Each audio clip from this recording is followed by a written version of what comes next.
భగవద్గీతే భవద్వేషిణి. ప్రియ భగవద్బంధువులారా, పరాశర మహర్షి కేశిధ్వజుడు అనే ఒక మహానుభావుడి యొక్క, ఒక రాజుగారి యొక్క చరిత్రను మనకి చెబుతూ ఆయన ఎన్ని యజ్ఞాలు చేశాడో, ఎందుకోసం అనంటే తను చేసేటటువంటి నిత్య ఆరాధనగా ఈ యజ్ఞములను స్వీకరించి ఆత్మజ్ఞానాన్ని కలిగించి తద్వారా పరమాత్మ యొక్క జ్ఞానాన్ని తనకి ప్రసాదించాలి అనేటటువంటి అభిప్రాయం చేత ఇయాజ సోపి సుబహూన్ యజ్ఞాన్, ఇయాజ సోపి సుబహూన్ యజ్ఞాన్, ఒకటి రెండు కాదట, అనేక యజ్ఞాలు చేశాట ఆ మహానుభావుడు. అయితే ఎలా చేశాడు ఆయన? జ్ఞాన వ్యపాశ్రయ, చక్కటి జ్ఞానాన్ని పొంది చేశాడు ఆయన. ఏం జ్ఞానం అంటే ఆత్మజ్ఞానాన్ని కలిగి చేశాడు ఆయన. ఏమిటి ఆత్మజ్ఞానం అంటే దేహం యొక్క స్వరూపం నశించేది, దీన్ని ఎంతకాలం మనం జాగ్రత్తగా సాకినా స్థిరంగా ఉండేది కాదు, ఇది నశించేది. దీన్ని ఈవేళ నడుపుతుండేటటువంటి లోపల ఆత్మ ఒకటి, అది చాలా సూక్ష్మమైనది కానీ గొప్ప జ్ఞానం కలిగినది, కానీ మన యొక్క ఇంద్రియాలకి కనిపించేది కాదు. శాస్త్రం వల్ల తెలిసేది మనస్సుకి, మనస్సు విశుద్ధంగా ఉన్నప్పుడు. అయితే మనస్సు విశుద్ధంగా ఉండాలంటే మనం పాటించాల్సిన నియమాన్ని సక్రమంగా, ఆహారాది నియమాన్ని పాటిస్తే మనస్సు నిర్మలమవుతుంది. అప్పుడు మన గురించి తెలుస్తుంది. జ్ఞానం కల మన స్వరూపాన్ని మనం పొందాలి. ఆ పొందడానికి సాధనంగా ఉన్నటువంటి ఈ శరీరాన్ని జాగ్రత్తగా వాడుకోవాలి. అయితే మనని మనం తెలుసుకోవడం దేనికోసం అని ఆ కేశధ్వజుడు యొక్క మహారాజు గారి యొక్క చరిత్రను చెబుతూ బ్రహ్మ విద్యాం అధిష్ఠాయ, బ్రహ్మ విద్యాం అధిష్ఠాయ, ఆయన పరమాత్మ యొక్క జ్ఞానాన్ని లక్ష్యంగా ఏర్పరచుకున్నాడు ఆయన. అది పొందాలి అని అనుకున్నాడు ఆయన. ఎందుకోసం అనంటే తన స్వరూపాన్ని తెలుసుకుంటే కలిగేటటువంటి ఆనందం అణు ఇదైనప్పటికీ కూడా ఇచ్చింది పరమాత్మ కనుక ఆయన్ని తెలుసుకున్నట్టయితే ఆయన్ని పొందినట్టే కలిగే ఆనందం అపరిమితమైనది. దాన్ని పొందాలి. దాన్ని పొందాలంటే ముందర తన స్వరూపం ఏమిటో తనకి తెలియాలి, తన యొక్క సాక్షాత్కారం తనకు కలగాలి. అంచేత బ్రహ్మ విద్యామధిష్ఠాయ, తను ఆ పరమాత్మ యొక్క జ్ఞానాన్ని పొందాలనే లక్ష్యాన్ని ఏర్పరచుకొని జ్ఞాన వ్యపాశ్రయ, ఆత్మతత్వజ్ఞానాన్ని యాథాత్మ్య జ్ఞానాన్ని కలిగినవాడు కావడం చేత ఆయన ప్రారంభించాడు. ఏం చేయడం కోసం? తర్తుం మృత్యుం అవిద్యయా, మృత్యుం ఈ మరణాన్ని. ఏ మరణాన్ని అంటే శరీరానికి వచ్చేటటువంటి మరణాన్నా కాదు, మరి ఈ శరీరాల్లోకి మళ్ళీ మళ్ళీ మళ్ళీ మళ్ళీ వస్తూ అసలు తానున్నానో లేనో తెలియకుండా జ్ఞానాన్ని పూర్తిగా కోల్పోయి కప్పించేసుకున్నటువంటి ఆత్మకి మళ్ళీ ఈ సంసార చక్రంలోకి రాకుండా ఉండడం కోసం. మరణం ఎట్లాగే మనకి భయంకరంగా అనిపిస్తుందో అట్లానే కొంచెం తెలిసినటువంటి వాళ్ళకి ఈ ఆత్మ మళ్ళీ శరీరంలోకి వస్తుందంటే అంత భయంగానూ అనిపిస్తుంది అన్నమాట. అది వాళ్ళకి మరణం లాంటిది అంటారు. అంటే ఈ పుట్టడం గిట్టడం అనేటటువంటి ఈ చక్రంలో ఆత్మ తిరుగుతుందంటే వాళ్ళకి భయం వేస్తుంది. మనకి భయం వస్తే భయాన్ని తప్పించుకు ఎట్లాగైతే పోదాం అనుకుంటామో అలాగే జ్ఞానం కలిగినటువంటి మహానుభావులు కూడా తమకి ఈ పుట్టుట గిట్టుట అనే చక్రంలోకి రాకుండా ఏం చేసుకోవాలి అనేది వాళ్ళు ఆలోచిస్తుంటారు. ఆ భయం నుంచి వాళ్ళు దూరం కావాలనుకుంటారు అన్నమాట. కనుక ఆ మృత్యువుని తర్తుం దాటడం కోసం. అయితే దేంతో దాటాలి? ఏదైనా ఒక నదిని దాటాలంటే ఓ పడవ కావాలి కదా, ఏదైనా ఒక ఆకాశాన్ని దాటాలంటే ఏదైనా ఒక వాహనం కావాలి కదా. ఏదో శ్రీరామచంద్రుడు లంకానగరం నుంచి భరద్వాజ ఆశ్రమానికి ఒక పుష్పక విమానంలో వచ్చినట్టు మనం ఒక చోట నుంచి ఒక చోటకి ఏదైనా ఒక విమానాది సాధనాల్లో పెడుతున్నట్టు మరి ఆయన కూడా ఈ సంసారం అనేటటువంటి మృత్యువు లాంటి ఘోరమైన దుఃఖాన్ని ఇచ్చేటటువంటి ఈ పుట్టుట గిట్టుట చక్రాన్ని ఎలా దాటాలనుకున్నాడు ఆయన? ఏదైనా ఉందా ఒక సాధనం? ఉన్నది. ఏంటది?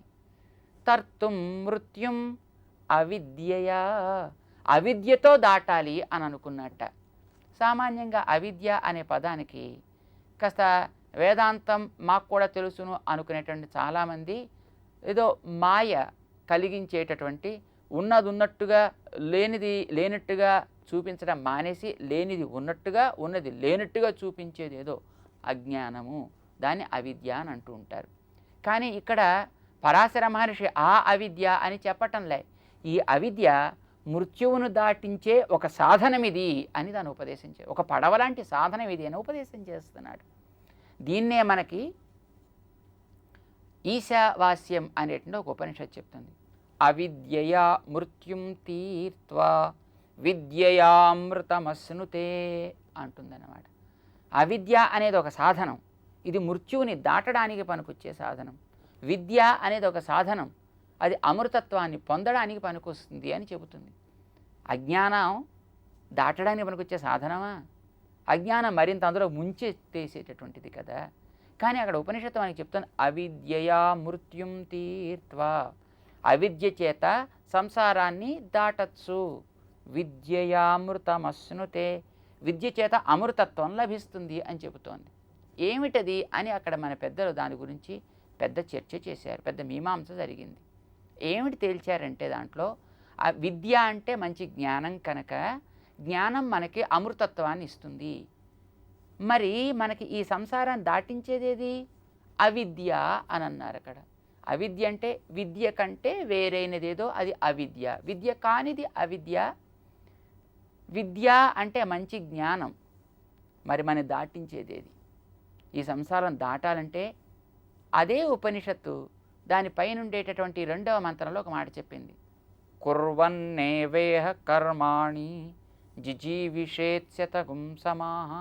ఈ శరీరం ఉన్నంత వరకు, అంటే ఎవడైనా సరే పుట్టాడు అంటే శరీరంలో వాడు ఉన్నంత వరకు వాడు ఏ స్థితిలో ఉండనివ్వండి, వాడు బ్రహ్మచారి కావచ్చు, గృహస్థు కావచ్చు, వానప్రస్థుడు కావచ్చు, సన్యాసి కావచ్చుగాక, వాడు ఉన్నాడు శరీరంలో అంటే కుర్వన్ ఏవ కర్మాణి, శరీరంతో పనిచేస్తూనే వాడు బ్రతకాలి అనే కోరుకోవాలి అని చెప్పింది కనుక ఈ సంసారాన్ని దాటడానికి సాధనం కర్మ ఆచరణ. కర్మ అనేటటువంటిది విద్య, జ్ఞానమా? కాదు కదా. జ్ఞానం లోపల ఆత్మకు ఉండేది, కర్మ శరీరంతో చేసేది కనుక ఈ కర్మ అనేది జ్ఞానం కంటే వేరైనది కనుక దీన్ని ఏం పేరు పెట్టి మనం పిలవచ్చు? అవిద్య అని పిలవచ్చు. కనుక ఈశావాస్యోపనిషత్తులో అవిద్య అనేటటువంటి పదానికి అర్థం చెబుతూ ఇది కర్మ ఆచరణ గురించి మనకు ఉపదేశం చేస్తోంది.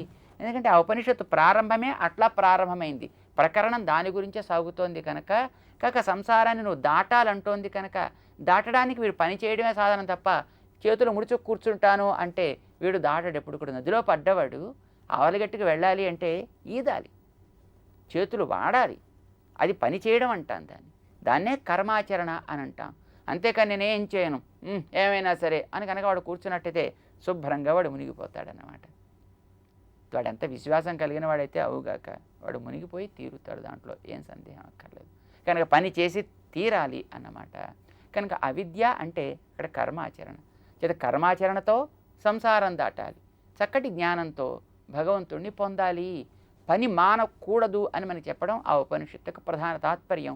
భగవద్గీత తాత్పర్యం కూడా అదే. ఆ ఉపనిషత్తు యొక్క ఉపబృంహణం భగవద్గీత అని అంటారన్నమాట. అంటే 18 మంత్రాల్లో ఆ ఈశావాస్య ఉపనిషత్తు చెప్పినటువంటి విషయాన్నంతటినీ కూడా 18 అధ్యాయాల్లో శ్రీకృష్ణ భగవంతుడు దాన్ని కాస్త పెంచి స్పష్టంగా మనకు ఉండడం కోసం ఉపదేశం చేశాడు. అంచేత ఇందులో కూడా మనకేం చెబుతోంది అంటే దీన్ని దాటడానికి కర్మాచరణే సాధనం అని. ఆ కేశిధ్వజుడు అనేటువంటి మహారాజు కూడా అదే పని చేసేట. ఆయన తర్తుం మృత్యుం అవిద్యయా, మృత్యువుని దాటడానికి అవిద్య అనే ఒక సాధనాన్ని తీసుకున్నాడు, అంటే కర్మాచరణ చేశాడు ఆయన. కర్మాచరణ అంటే ఏమిటి? 4వ అధ్యాయంలో శ్రీకృష్ణ పరమాత్మ చెప్పాడు, దైవమేవాపరే యజ్ఞం దగ్గర నుంచి ప్రాణాయామ పరాయణాహ, ప్రాణాయామం చేసే వాళ్ళ దగ్గర నుంచి ప్రారంభిస్తే భగవంతుని యొక్క విగ్రహారాధన చేసేటటువంటి చిట్ట చివరి స్థాయిలో ఉండేవాళ్ళ దాకా మధ్యలో వీడి చేసే పనులన్నీ కూడా కర్మాచరణలే.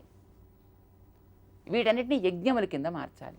ఆయన చేసేట కేశిధ్వజుడు ఇయాజ సోపి సుబహూన్ యజ్ఞాన్ జ్ఞానవ్యపాశ్రయ. ఆయనకి ఈ చేసే పని కేవలం పనిగా చేయకూడదు అని తెలుసును. కేవలం పనిగా చేస్తే అది ఉత్తి కర్మ అంటాం.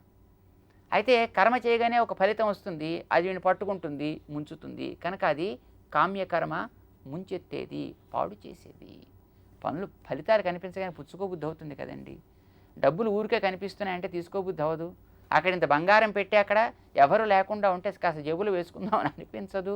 వీడి దోషం కాకపోవచ్చు, అది వస్తువులో ఉండేటటువంటి ప్రమాదం అన్నమాట. అది మనం ఎక్కడికైనా పెడుతున్నా మంచి వాసన వేస్తే తింటే బాగుండు అనిపించదు. కనీసం 4 లొట్టలైనా వేయడు వాడు, చక్కగా ఆ వాసన వేస్తూ వాడికి చుట్టూ ఉంటేను. అందుకు వీడు ఆకలి స్థితిలో ఉండేటువంటి వ్యక్తి. శరీరం అట్లాంటిది మనకి ఇక్కడ లభించింది.